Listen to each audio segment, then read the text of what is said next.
بسم اللہ الرحمن الرحیم. ناظرین، میں ہوں ڈاکٹر عرفان اور آج کا ہمارا یہ پروگرام انتہائی امپورٹنٹ ہے کیونکہ آج ہمارے پاس ایک ایسی شخصیت ہیں جو موجودہ جو اس وقت ملکی سیاست ہے اس پہ بھی اور ماضی میں بھی ان کا اس ملک کی سیاست میں انتہائی امپورٹنٹ کردار رہا ہے. اور بہت سارے ایسے راز جو آج کل کیونکہ لوگ بہت سارے رازوں سے پردہ اٹھا رہے ہیں، تو ایسے کئی راز ان کے سینے میں بھی دفن ہیں. ان کا پولیٹیکل کیریئر اس میں عروج بھی ہے، اس میں مشکلات بھی ہیں، اس میں مقدمات بھی ہیں. لیکن ایک چیز جو بڑی واضح ہے کہ ان کے حوالے سے ایک پرسپشن یہ ہے کہ وہ اسٹریٹ فارورڈ ہیں، اور ان کا جو پولیٹیکل لیگیسی ہے اس میں عموماً ایک تاثر یہ پایا جاتا ہے کہ وہ جو بات کہتے ہیں وہ اس کے اوپر پورا اترتے ہیں یا پورا اترنے کی کوشش کرتے ہیں.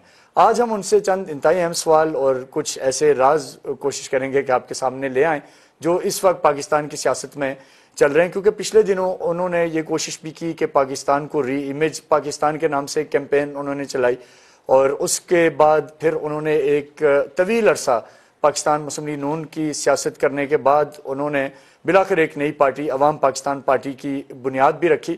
اب ان سے یہ سوال کریں گے کہ کیسے ممکن ہے کہ ایک نظام میں جس کی جڑیں اتنی مضبوط ہیں اس کو ہٹا کے ایک نئے نظام کو سامنے لایا جائے. اور ان دنوں میں بھی جب پاکستانی سیاست میں انتہائی تناؤ کی صورتحال ہے، گرفتاریاں ہیں، اس وقت بھی وہ عموماً یہ کہہ رہے ہیں کہ سب سٹیک ہولڈر کو بیٹھنا چاہیے اور بیٹھ کے بات کرنی چاہیے. میری مراد سابق وزیر اعظم پاکستان اور عوام پاکستان پارٹی کے سربراہ شاہد خاقان عباسی صاحب ہمارے ساتھ ہیں. سر، آپ کے وقت کا بہت بہت شکریہ، آپ نے اپنا قیمتی وقت دیا.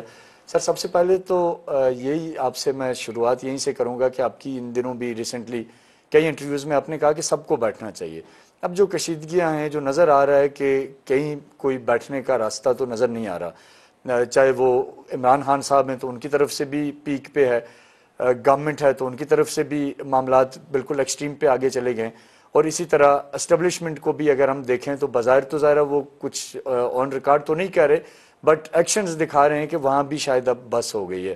تو اس ساری صورتحال میں کیسے آپ کو لگتا ہے کہ کوئی وے آؤٹ نکل سکتا ہے اور کیسے معاملہ آگے بڑھ سکتا ہے؟ وے آؤٹ تو نکالنا پڑے گا نا، آخر ملک بھی ہے. ہم سب سیاست کیوں کرتے ہیں؟ ہم فوج میں کیوں ہیں، عدلیہ میں کیوں ہیں؟ کہ ملک کے حالات بہتر ہوں. تو جس ملک کے یہ حالات ہوں، اس کی لیڈرشپ کو پرواہ نہ ہو تو ان کے بارے میں آدمی کیا کہہ سکتا ہے؟ تو ہم ان سب کو اپنی کرسیاں ایک طرف رکھنی پڑیں گی، اپنے ناک سے آگے دیکھنا پڑے گا، اور جو اپنے ادارے ہیں ان سے بڑھ کر ملک کو دیکھنا پڑے گا. پھر آپ کو آج ملک کے مسائل کا حل چاہیے. ٹھیک. آپ کے پاس حل نہیں ہے. ہر چیز آپ نے کر کے دیکھ لی ہے نا، ہر نظام ہم نے اپنایا ہے، آئینی بھی غیر آئینی بھی، ہر سب کچھ کر کے دیکھ لیا. تو آج بیٹھیں، آگے کے راستے کا تعین کریں، ورنہ حالات بہتر نہیں ہو سکتے. لیکن سر، آپ کے خیال سے اس وقت کون سا فریق ہے جو سب سے بڑی رکاوٹ ہے ڈائلاگ نہ ہونے دینے میں؟ وہ گورنمنٹ ہے، وہ عمران خان ہے، وہ اسٹیبلشمنٹ ہے، وہ کون ہے؟ آپ کا ذرا بہت وسیع تجربہ یہ ہے. فریق نہیں ہو سکتے نا، یہیں پہ خرابی ہے جب یہ فریق بن گئے. ٹھیک. جب مقصد ایک ہو تو آپ فریق نہیں ہو سکتے. مقصد درست کریں، یہ رفاقت میں تبدیل ہو جائے گی. سر، آپ خود ذرا وزیر اعظم بھی رہے، آپ نے یہ ساری چیزیں دیکھی ہوئی ہیں، آپ سب کے رول کو جانتے ہیں کہ اسٹیبلشمنٹ کا کیا رول ہوتا ہے، پولیٹیشین کا کیا رول ہے، بیوروکریسی کیا کرتی ہے، اپوزیشن کیا کرتی ہے. تو آج جس جگہ پاکستان پہنچ چکا ہوا ہے اس میں ایک موقف یہ ہے کہ ظاہر ہے پی ٹی آئی نے ملک کے خلاف بغاوت کر دی اور 9 مئی ہو گیا اور یہ ساری چیزیں ہو گئی، تو اب واپسی کا راستہ نہیں ہے. تو آپ ایک اسٹیٹ کے سربراہ بھی رہے ہیں، اس طرح کے معاملات کو آپ اپنے جب اگر حساب میں دیکھیں آپ کے دور میں کچھ طرح کی چیز ہوئی ہوتی تو آپ کیا کرتے؟ دیکھیں، کسی نے قانون توڑا اس کے خلاف کارروائی کریں.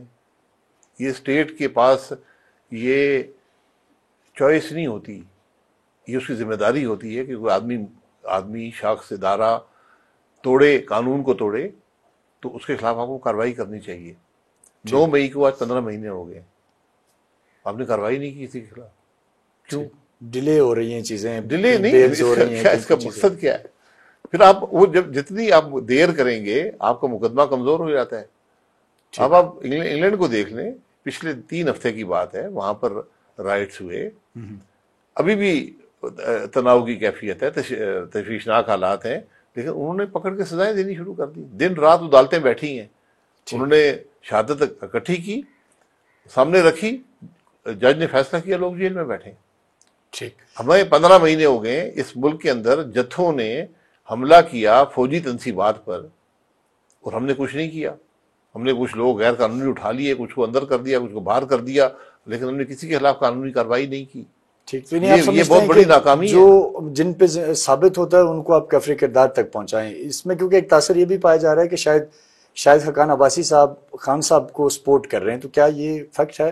مطلب کہیں نہ کہیں آپ کے بیانات سے, آپ کی گفتگو سے یہ ایک تاثر لیا جاتا ہے کہ کہیں شاید آپ تھوڑا سا سافٹ کارنر رکھتے ہیں پی ٹی آئی کے لیے یا خان صاحب کے لیے, لیکن آپ کی ابھی کی اسٹیٹمنٹ سے لگ رہا ہے کہ ایسا نہیں ہے. میں کسی کے لیے سافٹ کارنر یا ہارڈ کارنر نہیں رکھتا. ٹھیک, میں آئین کی بات کر رہا ہوں, ملک کے قانون کی بات کر رہا ہوں. حکومت ناکام ہو گئی ہے. سر ایک حکومت کا کام تھا, کسی نے قانون توڑا ہے, آپ کی تنصیبات پر حملہ آور ہوا ہے, اس کے خلاف کارروائی کریں. آپ نے کیوں نہیں کی؟ میرا یہ سوال ہے. ٹھیک, یہ درست ہے, لیکن اس میں یہ ابھی جو ریسنٹ ڈیولپمنٹ ہوئی ہے جیسے جنرل فیض کی جو گرفتاری ہے, سابق D G I S I, آپ کے ٹائم میں بھی ذرا وہ اہم عہدوں پہ رہے, آپ سے ڈیفینیٹلی ان کا انٹریکشن بھی رہا ہوگا, تو ان کی گرفتاری اور یہ جو اب کہا جا رہا ہے کہ جی وہ تانے بانے ہیں, وہ 9 مئی سے بھی ہیں, وہ پوسٹ ریٹائرمنٹ بھی ہیں, یہ ساری چیزیں, اس ڈیولپمنٹ کو آپ کیسے دیکھتے ہیں؟ اور پھر جو آپ کا ایک موقف ہے کہ سب بیٹھیں, تو اس گرفتاری کے بعد آپ کو لگتا ہے کہ کہیں وہ والا آپشن اب بھی ہے کہ کسی جگہ بیٹھ کے معاملات آگے ہوں, یا اب بات آگے نکل چکی ہے؟ اس معاملے کو اس سے کیا تعلق ہے؟ کیونکہ یہ تو کنیکٹ ہو رہا ہے نا, بتا رہے ہیں کہ جنرل فیض 9 مئی میں بھی ہے, پی ٹی آئی کو چلانے میں بھی ہے. معذرت سے کدھر ہے کنیکشن؟ آپ کے خیال سے جنرل فیض انوالو نہیں ہوں گے پی ٹی آئی کے کسی بھی معاملے میں تو ایک عام آدمی, مجھے نہیں پتا. جنرل آپ سے فیض بہت well کو connected فوج ہیں آپ. کے ذمہ دار افسروں نے کہا ہے کہ انہوں نے یہ کرمنل ایکٹ کیا ہے, انہوں نے ذکر بھی کیا ہے, کوئی ٹاپ سٹی ہے, پتہ نہیں کیا ہے, اس پر ان کے خلاف کارروائی کر رہے ہیں سپریم کورٹ کے آرڈر کے مطابق, یہ کہا گیا. انہوں نے کہا جی کہ اور بھی باتیں آئیں گی. تو آج جو ان کے خلاف کارروائی ہونی ہے وہ کورٹ مارشل پروسیڈنگز ہیں, جو ان کے خلاف چارجز لگے ہیں. وہ آپ اس کو بعد میں اگر وہ مزید چارجز لگانا چاہتے ہیں جن کا تعلق مئی 9 سے ہے, تو وہ حقیقت ابھی سامنے نہیں آئی. یا جیسے وہ کہہ الزام رہے ہیں کہ لگانے کچھ سے, اور آفیسرز بھی میری بات سن لیں, اریسٹ ہوئے ہیں جو دیکھیں, میں شاید وہ کرتے تھے. میرا ان معاملات سے میرا کوئی تعلق نہیں ہے, نہ آپ کا کوئی تعلق ہے. ٹھیک, یہ فوج کے معاملات ہیں, وہ ان کا اپنا قانون ہے, آرمی ایکٹ ہے, ریگولیشنز ہیں. ان کی اگر کوئی فوجی افسر سرونگ یا ریٹائرڈ ان کو توڑتا ہے, وہ اس کے خلاف کارروائی کر سکتے ہیں. جب آپ فوج کے افسر بنتے ہیں تو آپ اپنے وہ حقوق چھوڑ دیتے ہیں جو آئین آپ کو دیتی ہے, آپ ایک ڈیفرنٹ نظام میں چلے جاتے ہیں. جس نے بھی کی ہے, یہ فوج کی ذمہ داری ہے اس کے خلاف کارروائی کرے. ٹھیک, میں اور آپ اس میں شامل نہ ہو تو بہتر ہے. مطلب یہ پی ٹی آئی اور یہ نیکسز نہیں ہے, آپ کو یہ لگتا ہے؟ مجھے نہیں لگتا ہے, تو پی ٹی آئی کو بھی شامل کر لیں. ٹھیک, دیکھیں نا, آپ کے پاس آپ کسی کے خلاف فوجی عدالت میں کارروائی اس وقت کریں گے جب وہ آرمی ایکٹ کی خلاف ورزی کرے گا اور کسی فوجی افسر کے ساتھ مل کر یا اس کی مدد کر کے فوج کو نقصان پہنچاتا ہے. یہ قانون کہتا ہے. ٹھیک, اس میں کیا سارائی نہیں کرنی چاہیے. ٹھیک, بالکل ٹھیک ہے. یہ سب سے امپورٹنٹ بات یہ ہے, یہ انصاف کا تقاضا ہوتا ہے.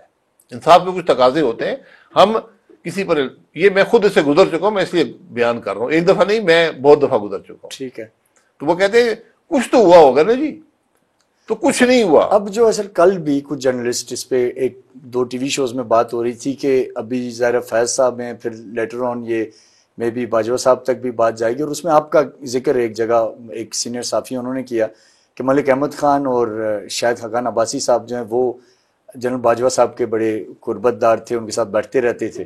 تو ابھی بھی پی ایم ایل این میں بھی کچھ وائسز ہیں جو چاہتی ہیں کہ اگر کوئی معاملات جاتا ہے تو وہ جنرل باجوہ صاحب تک نہ جائے, اور اسی طرح آپ کا اور ملک احمد خان کا بھی نام لیا گیا. تو اس پہ آپ کیا کہیں؟ نام لیتے رہے نا, حقیقت بڑی مختلف ہوتی ہے. وہ کہتے ہیں جی آپ زیادہ ٹائم بیٹھے رہتے تھے اور ان کے ساتھ کہاں بیٹھے رہتے جنرل باجوہ کے پاس. ان کا کیا نام ہے جرنلسٹ کا؟ شاید مطلع نے کل کہا. شاید مطلع صاحب مجھے بتا دیں میں کہاں بیٹھا رہتا تھا, کیونکہ انہوں نے کچھ کالمز بھی آپ کو یاد ہوگا پہلے لکھے تھے. دیکھیے کالم, میں ان کے کالم کا ذمہ دار نہیں ہوں. ٹھیک, کیا جنرل باجوہ کے ساتھ بیٹھنا جرم ہے؟ نہیں, ڈیفینیٹلی نہیں. اچھا, میں جنرل جوہر کے ساتھ کب بیٹھا تھا؟ جب وہ, میں پرائم منسٹر تھا, وہ آرمی چیف تھے. کیا یہ بیٹھنا جرم ہے؟ بیٹھنا چاہیے. نہیں, مجھے بتائیں نا. انہوں نے یہ آپ پہ بیسیکلی پوائنٹ آؤٹ کیا نا, تو میں نے کہا آپ اس پہ پوائنٹ آؤٹ کیا. یہ کوئی ڈھکی چھپی بات نہیں ہے. ہم 6-8 گھنٹے ہماری نیشنل سیکورٹی کاؤنسل کی میٹنگز ہوتی تھی, ہم وہاں بیٹھتے تھے. اس کے علاوہ پرائیویٹلی بھی میٹنگز ہوتی تھی جہاں فیصلہ ہم نے کبھی نہیں کیا. میں نے فیصلے جو آفیشیل فورمز پہ ہوتے تھے. اس کے علاوہ میری زندگی میں 3 ملاقاتیں ہیں جنرل باجوہ صاحب سے. ایک 2018 میں ان کی دعوت پر جب ہم حکومت چھوڑ چکے تھے، میں اور خواجہ آصف صاحب اور جو مفتاح اسماعیل صاحب جنرل باجوہ کی دعوت پر ان سے ملنے گئے تھے، اپنی پارٹی کو بتا کر۔ وہ میٹنگ اکانومی پر ہوئی تھی۔ اس کے بعد میری کوئی ملاقات جنرل باجوہ سے نہیں ہوئی۔ جب اس دفعہ آرمی چیف کی چینج کا وقت آیا تو میں نے از خود اس میں یہ ایک رول ادا کیا۔ میں نے 2 میٹنگز اس کے اندر میں نے جنرل باجوہ صاحب سے کی ہیں، جس کے گواہ وہ ہیں اور میں ہوں۔ اس کے علاوہ اگر بیٹھنا جرم ہے کسی کے ساتھ تو میں اس جرم کا مرتکب نہیں ہوں۔ میری بات امپریشن یہ ہے سر، ایک چھوٹا سا سوال ہے، امپریشن یہ ہے کہ شاید وہ میاں نواز شریف صاحب کی واپسی اور یہ جو ظاہر پی ایم ایل این کی گورنمنٹ وغیرہ اس کے لیے کوئی انڈر دی ٹیبل میرا بات کوئی ہو رہی تعلق نہیں ہے، میں ان کاموں میں نہیں پڑتا۔ ٹھیک، میں نے آپ کو بتا دیا ہے، ایک میٹنگ وہاں پر ہوئی ہے جنرل باجوہ سے اور 2 میٹنگ یہاں پر ہوئی ہے۔ میں کسی چھپی میٹنگز نہیں کرتا۔ ٹھیک، اور یہ ایک مقصد تھا جو میں نے از خود اپنایا، نہ نئے جنرل چیف باجوہ کی نے مجھے کہا نہ اپائنٹمنٹ کسی اور نے مجھے کہا۔ نئے چیف کی اپائنٹمنٹ پہ آپ بتا رہے تھے کہ آپ کی شاید اس سے پہلے ایک جی، ملاقات میں نے اس دفعہ جب پوری بات ہو رہی تھی اس میں بہت ابہام پیدا ہو رہا تھا۔ میں نے ایک شخص جس کی باجوہ صاحب سے بھی رابطہ رہا جب میں پرائم منسٹر تھا، تو میں نے کہا کہ میں اپنا رول ادا کروں تاکہ یہ معاملہ وہیں جاتا نظر آ رہا تھا جہاں 2019 کا معاملہ تھا۔ ٹھیک، یعنی ابھی جب یہ نئے آرمی چیف آ رہے تھے کہیں باجوہ صاحب ایکسٹینشن کے وجہ سے آپ کی ملاقات ہوئی کہ وہ ایکسٹینشن چاہتے تھے یا کوئی جنرل ملاقات تھی؟ نہیں، میرے ایکسٹینشن کے بارے میں نہیں ملاقات تھی، لیکن ایکسٹینشن کی کوشش اس وقت کی جا رہی تھی، یہ بھی ایک حقیقت ہے۔ آپ ڈیفینیٹلی میاں صاحب کے انتہائی قریب ترین لوگوں میں سے تھے، آپ کا ان کے ساتھ تعلق تھا، اب بھی ہوگا ڈیفینیٹلی۔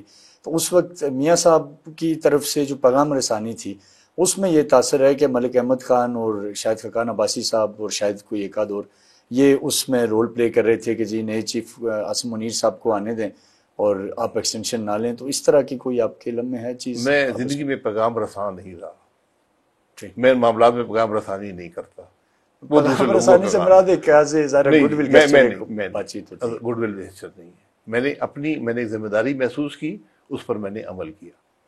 ٹھیک، اس کے میاں نواز شریف صاحب بھی گواہ ہیں اور جنرل باجوہ صاحب بھی گواہ ہیں، میں نے کیا کہا اور کیوں کہا اور کیا ہوا۔ یعنی آپ نے جسٹ ایک ایڈوائس دی ہوگی کہ سر آپ کا ٹائم ہو گیا تو میری ذمہ داری تھی، میں نے پوری کی ہے، لیکن وہ ہم 3 افراد کے درمیان ہے۔ وہ بات ابھی کسی کو نہیں پتا وہ میاں صاحب اس کو کیونکہ 3 افراد کے درمیان ہے، باجوہ صاحب کر سکتے ہیں، میری ان کو اجازت ہے کہ میں نے کیا میٹنگز میں کہا ان کو، اور میاں صاحب کر سکتے ہیں کہ ان کے ساتھ میٹنگز میں کیا کہا۔ ٹھیک سر، یہ بتائیں کہ اب آپ کی جو پارٹی عوام پاکستان پارٹی، اس کی طرف آتے ہیں کہ آپ ایک سسٹم میں رہے، آپ پی ایم ایل این کے اہم ترین پوزیشن پھر پرائم منسٹر تک پہنچے، آپ نے سسٹم کے اندر کی خامیاں بھی دیکھی ہیں، خوبیاں بھی دیکھی ہیں، تو آپ کو کیسے لگتا ہے کہ اب یہ نئی پارٹی آپ کی حالات تبدیل کر دے گی؟ اور ان دنوں ایک پرسیپشن اور ایک رومرز بھی ہیں کہ یہ سارا جو ہو رہا ہے یہ اس لیے ہو رہا ہے کہ سارے نظام کو لپیٹ دیا جائے گا، ٹیکنوکریٹک سیٹ اپ آئے گا اور شاہد خاقان صاحب اس میں پرائم منسٹر بننے جا رہے ہیں۔ تو اس حوالے سے کہیں آپ سے کوئی بات چیت ہوئی ہو؟ کہیں یہ بھی ہو رہا ہے کہ سی ویز لی جا رہی ہیں؟ آپ کی سی وی کا تو میں نہیں کہوں گا، لیکن لوگوں کی سی ویز میں سی وی تیار رکھی ہوئی ہے۔ تو کیا سر حالات ہیں؟ میں نے 35 سال سیاست میں 36 سال پورے ہو گئے۔ ٹھیک، میں زندگی میں کسی غیر آئینی عمل کا حصہ نہیں رہا اور نہ اس کے بعد کبھی بنوں گا۔ ان کے غیر آئینی عمل سے ٹیکنوکریٹک ہمیشہ سیٹ اپ نقصان، ویسے تو ہمیشہ نظر نہیں آ رہا، نقصان۔ لیکن اگر ہوتا ہے تو آپ نہیں ٹیکنوکریٹک سیٹ بنیں اپ گے۔ اس ملک میں نہیں چل سکتا۔ ٹیکنوکریٹک سیٹ اپ کس بات کو کہتے ہیں آپ؟ کون ہے ٹیکنوکریٹ اس ملک میں؟ اس کو نام بتائیں۔ مطلب وہ کہتے ہیں ہم نے جو جماعت بنائی ہے اقتدار چھوڑ کے بنائی ہے۔ میں مسلم لیگ نون کا سب سے سینئر ترین آدمی تھا، میں ان کا وزیر اعظم رہا تھا۔ ٹھیک، آج وہ پارٹی اقتدار میں ہے، صوبے میں بھی اور وفاق میں بھی۔ میں وہ چھوڑ کے آیا ہوں، ایک مقصد کے لیے آیا ہوں۔ وہ مقصد یہ ہے کہ ملک کی بہتری ہو سکے۔ مجھے آج تینوں بڑی جماعتوں کے اندر کوئی سوچ، کوئی فکر، کوئی وہ بات نظر نہیں آتی جو ملک کے مسائل حل کر سکے۔ لیکن سر جب یہ آپ چینج کی کوشش کریں گے، ڈیفینیٹلی آپ کر رہے ہیں، آپ ایک اس ملک کا بڑا برین بھی ہیں، پازیٹیو اپروچ ہے آپ کی، لیکن آپ لوگ کہاں سے لائیں گے؟ کہیں یہ تو نہیں ہوگا کہ جیسے تبدیلی پی ٹی آئی کے ذریعے آئی تھی کہ وہ سارے پی ایم ایل این سے لوگ ادھر آ گئے، پیپلز پارٹی سے آ گئے، کل پتہ چلے کہ آپ کے پاس بھی سارے وہی نون والے آ کے بیٹھے ہوئے ہیں جن کو آپ چھوڑ کے آئے، یا کوئی پی ٹی آئی کا فارورڈ بلاک آپ کی طرف آ جائے، تو پھر چینج کیسے آئے گا؟ یہ نہ فارورڈ بلاک ہے، نہ یہ اسٹیبلشمنٹ کی بنائی ہوئی جماعت ہے، نہ یہ الیکٹیبلز کی جماعت ہے۔ الیکٹیبل ہونا جرم نہیں ہے، لیکن ہر الیکٹیبل قابل قبول نہیں ہے۔ ہر میں پاکستان میں ہر سیاستدان کو جانتا ہوں، میں جانتا ہوں وہ کہاں سے آیا ہے، اس نے کیا کیا اور کیا نہیں کیا۔ وہ لوگ جو ملک کے لیے کچھ دے سکتے ہیں ان کے لیے ہمارے دروازے کھلے ہیں، ملک سے لینے والوں کے دروازے ہمارے پاس کھلے نہیں۔ پچھلے ان کی دنوں جگہ حسن ہمارے اقبال پاس صاحب نہیں کا ہے۔ بڑا سر چل رہا تھا کہ ان کو آپ نے انوائٹ کیا اور وہ شاید کہیں کسی سٹیج پہ آپ کو جوائن کریں گے، کہیں ان سے ہوا میں نے کسی کو انوائٹ نہیں کیا۔ جو لیکن لوگ ہمارے ساتھ آج بیٹھے ہیں انہوں نے خود رابطہ کیا کہ ہم اس سفر میں شامل ہونا چاہتے ہیں، ہم انوائٹ کریں گے، ہمارا یہ کام ہے، ہم دعوت دیں گے کہ ہم ایک نیک مقصد کی کوشش کر رہے ہیں، تو اس میں جو شامل ہونا چاہے وہ آئے گا۔ حسن اقبال صاحب میرے دوست ہیں، میری کوئی بات اس معاملے میں ان سے نہیں ہوئی۔ لیکن سر ایک میں دیکھنے والوں کے لیے صرف یہ جاننا چاہوں گا کہ وے آؤٹ کیا ہوگا، کیسے نئے لوگوں کو تو پرانے پولیٹیشین تو سر ہی نہیں اٹھانے دیتے، آپ خود ایک انتہائی سینئر سیاستدان ہیں، آپ کو اندازہ ہے کہ پرانے پولیٹیکل سسٹم کتنا سٹرونگ ہے، تو نئے فیسز کو اگر آپ ٹکٹ دیں گے یا نئے لوگ جو ٹیکنوکریٹ ہیں یا جو ایکسپرٹس ہیں اپنی اپنی فیلڈ کے، ان کو تو یہاں ان سیاستدانوں کے آگے تو وہ بیچارے ٹک بھی نہیں سکیں گے، پھر وے آؤٹ کیا ہوگا؟ آپ کیسے چینج کیسے لا پائیں گے اگر یہ پرانے کرپٹ لوگوں کو بھی آپ نہیں لیں گے؟ اچھے لوگ ٹھیک ہے چند ایک ہوں گے جن کو آپ لے لیں گے، بٹ اس سے تو گورنمنٹ تو نہیں بنے گی۔ اگر آپ کوشش نہیں کریں گے تو کوئی تبدیلی نہیں آئے گی۔ پہلی چیز ہوتی ہے کوشش۔ ٹھیک، دوسری بات جو آپ نے کی ہے وہ درست تھی۔ 2024 کے الیکشن میں کیا ہوا؟ پرانے چیئروں کے ساتھ کیا ہوا؟ لیکن وہ تو سر ایک الگ ایک نہیں، الگ نہیں ہے، یہ فیکٹر ریئیکشن ہے عوام کا۔ آج عوام اپنی فلاح چاہتے ہیں، اس ملک کی ترقی چاہتے ہیں، اس ملک کو بڑھتا ہوا دیکھنا چاہتے ہیں۔ آج تو یہ سب جماعتیں ناکام ہیں، یہ تو اقتدار میں ہیں، یہ حالات بہتر کر سکی ہیں۔ آج مایوسی ہے ملک کے اندر، تو اس کے اندر کم از کم ایک امید کی کرن دینا ہمارا کام ہے، ایک بہتر سوچ سامنے رکھنا ہمارا کام ہے۔ اس کے بعد عوام نے پسند کیا تو بالکل ہمارا کام ہے کہ لوگوں کو دعوت دیں، لوگوں کو ایک بہتر سوچ سامنے رکھیں، ایک بہتر نظریہ سامنے رکھیں، تو ہم وہ اس عمل اس پہ چل رہے ہیں۔ یہ ایک آئینی حق ہے۔ اس کے بعد زیدائی ہوئی تو یہ ہماری کامیابی ہے، نہ بھی ہو تو ہماری کامیابی ہے، ہم نے کوشش تو کی۔ ایک خرابی کا حصہ بننا سب سے بڑی ناکامی ہوتی ہے۔